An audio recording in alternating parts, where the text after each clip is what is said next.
మీరు ఒక నెలపాటు మాంసాహారం తినడం మానేస్తే మీ శరీరానికి ఏమి జరుగుతుంది? జంతు ఉత్పత్తులు, ముఖ్యంగా ప్రాసెస్ చేయబడిన మాంసాలు, శరీరంలో మంటను పెంచుతాయి. వరల్డ్ ఎకనామిక్ ఫోరం ప్రకారం, గత కొన్ని సంవత్సరాలుగా శాకాహారం నెమ్మదిగా పెరుగుతోంది, ముఖ్యంగా యునైటెడ్ స్టేట్స్ మరియు యూరప్లో. చాలా మంది మాంసాహారులు శాకాహారం లేదా శాకాహారానికి మారడానికి అనేక కారణాలు ఉన్నాయని నిపుణుడైన డైటీషియన్ చెప్పారు. ఇవి నైతిక మరియు పర్యావరణ సమస్యల నుండి ఆరోగ్య ప్రయోజనాల వరకు మరియు మొక్కల ఆధారిత ప్రత్యామ్నాయాల లభ్యత కూడా పెరుగుతాయి. మాంసాహారం, ఇతర మాంసాహారం మానివేయడం వల్ల చాలా ప్రయోజనాలు ఉన్నాయని వివరించారు. ఒక సీనియర్ కన్సల్టెంట్ ఈ ప్రయోజనాలను దీర్ఘకాలిక వ్యాధుల ప్రమాదాన్ని తగ్గించడం, పోషకాల తీసుకోవడం పెరగడం మరియు పర్యావరణ స్థిరత్వం అని వివరించారు. మొక్క ఆధారిత ఆహారాలు సాధారణంగా గుండె జబ్బులు, అధిక రక్తపోటు, టైప్ 2 మధుమేహం మరియు కొన్ని రకాల క్యాన్సర్ వంటి దీర్ఘకాలిక పరిస్థితులకు తక్కువ ప్రమాదంతో సంబంధం కలిగి ఉంటాయి.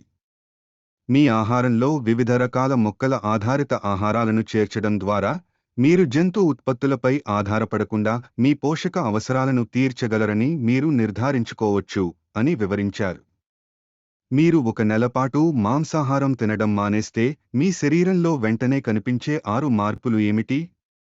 మొక్కల ఆధారిత ఆహారానికి మారడం బరువు నిర్వహణ లేదా బరువు తగ్గడానికి తోడ్పడుతుంది. 1. మెరుగైన జీర్ణక్రియ. మొక్కల ఆధారిత ఆహారంలో ఫైబర్ ఎక్కువగా ఉంటుంది.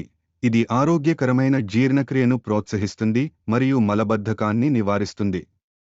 ఇది ప్రేగు కదలికలను నియంత్రించడంలో మరియు ఆరోగ్యకరమైన జీర్ణ వ్యవస్థను ప్రోత్సహించడంలో సహాయపడుతుంది. ఫైబర్ తీసుకోవడం పెంచడం వల్ల మలబద్ధకం తగ్గుతుంది మరియు మరింత క్రమమైన మరియు సమర్థవంతమైన జీర్ణ ప్రక్రియను ప్రోత్సహిస్తుంది. 2. బరువు నిర్వహణ. మొక్కల ఆధారిత ఆహారానికి మారడం బరువు నిర్వహణ లేదా బరువు తగ్గడానికి తోడ్పడుతుందని నిపుణులు వివరించారు. ఎందుకంటే మొక్కల ఆధారిత ఆహారాలు సాధారణంగా జంతు ఉత్పత్తులతో పోలిస్తే కేలరీల సాంద్రతలో తక్కువగా ఉంటాయి మరియు అవి ఫైబర్లో పుష్కలంగా ఉంటాయి. ఇది సంపూర్ణత్వ భావాలను పెంచుతుంది మరియు తగ్గిస్తుంది. మొత్తం కేలరీల తీసుకోవడం. 3. కడుపులో మంటలు. జంతు ఆధారిత ఆహారాలు, ముఖ్యంగా ప్రాసెస్ చేయబడిన మాంసాలు, శరీరంలో మంటను పెంచడానికి ముడిపడి ఉన్నాయి. ఈ ఆహారాల వినియోగాన్ని తొలగించడం లేదా తగ్గించడం ద్వారా మీరు దైహిక మంటలో తగ్గుదలని అనుభవించవచ్చు. ఇది వివిధ దీర్ఘకాలిక వ్యాధులతో సంబంధం కలిగి ఉంటుంది. 4. కొలెస్ట్రాల్ స్థాయిలు తగ్గుతాయి. జంతు ఆధారిత ఆహారాలు, ముఖ్యంగా సంతృప్త మరియు ట్రాన్స్ ఫ్యాట్లు అధికంగా ఉండేవి, ఆహార కొలెస్ట్రాల్కు ముఖ్యమైన మూలం.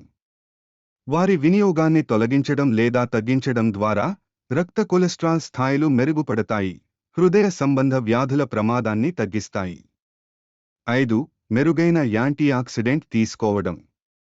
యాంటీ ఆక్సిడెంట్లు పుష్కలంగా ఉన్న నిపుణుడు మొక్కల ఆధారిత ఆహారాలు శరీరాన్ని ఆక్సీకరణ ఒత్తిడి మరియు సెల్యులార్ నష్టం నుండి రక్షించడంలో సహాయపడతాయని వివరించారు. పండ్లు, కూరగాయలు, గింజలు మరియు విత్తనాలను ఎక్కువగా తీసుకోవడం వల్ల మీ యాంటీఆక్సిడెంట్ తీసుకోవడం పెరుగుతుంది, మొత్తం ఆరోగ్యానికి ప్రయోజనం చేకూరుస్తుంది మరియు దీర్ఘకాలిక వ్యాధుల ప్రమాదాన్ని తగ్గిస్తుంది. 6. పెరిగిన శక్తి స్థాయిలు. మొక్కల ఆధారిత ఆహారాలు విటమిన్లు, ఖనిజాలు మరియు సంక్లిష్ట కార్బోహైడ్రేట్ల విస్తృత శ్రేణిని అందిస్తాయి. ఇవి రోజంతా శక్తి స్థాయిలకు మద్దతునిస్తాయి. మొక్కల ఆధారిత ఆహారాలు భారీ జంతు ఆధారిత భోజనం తీసుకున్న తర్వాత కొంతమంది వ్యక్తులు అనుభవించే భోజనం తర్వాత తిరోగమనం లేకుండా స్థిరమైన శక్తిని అందించగలవు. నాన్ వెజిటేరియన్ ఫుడ్, ముఖ్యంగా ప్రాసెస్ చేయబడిన మరియు రెడ్ మీట్లు క్యాన్సర్తో సహా కొన్ని వ్యాధుల ప్రమాదాన్ని పెంచుతాయి. బేకన్, సాసేజ్లు మరియు డెలి మీట్లు వంటి ప్రాసెస్ చేసిన మాంసాలను ప్రపంచ ఆరోగ్య సంస్థ WHO క్యాన్సర్ కారకాలుగా వర్గీకరించింది. అవి కొలోరెక్టల్ క్యాన్సర్ ప్రమాదాన్ని పెంచుతాయి. గొడ్డు మాంసం, పంది మాంసం మరియు గొర్రె వంటి ఎర్ర మాంసాలు కూడా కొలోరెక్టల్, ప్యాంక్రియాటిక్ మరియు ప్రోస్టేట్ క్యాన్సర్ల ప్రమాదాన్ని పెంచుతాయి. ఖచ్చితమైన యంత్రాంగాలు పూర్తిగా అర్థం కానప్పటికీ, నిపుణుల అభిప్రాయం ప్రకారం వంట సమయంలో ఏర్పడిన హీమ్ ఐరన్ నైట్రేట్లు మరియు హెటెరోసైక్లిక్ అమైన్లు వంటి అంశాలు పాత్రను పోషిస్తాయి. అన్ని మాంసాహార ఆహారాలు ఒకే స్థాయిలో ప్రమాదాన్ని కలిగి ఉండవని గమనించడం ముఖ్యం మరియు మితమైన వినియోగం, ముఖ్యంగా సన్నని మాంసాలు మరియు చేపలు ఇప్పటికీ ఆరోగ్యకరమైన ఆహారంలో భాగం కావచ్చు. అయినప్పటికీ, మొక్కల ఆధారిత ఆహారాన్ని నొక్కి చెప్పేటప్పుడు ప్రాసెస్ చేయబడిన మరియు ఎరుపు మాంసాలను తీసుకోవడం తగ్గించడం వలన సంబంధిత ఆరోగ్య ప్రమాదాలను తగ్గించవచ్చు.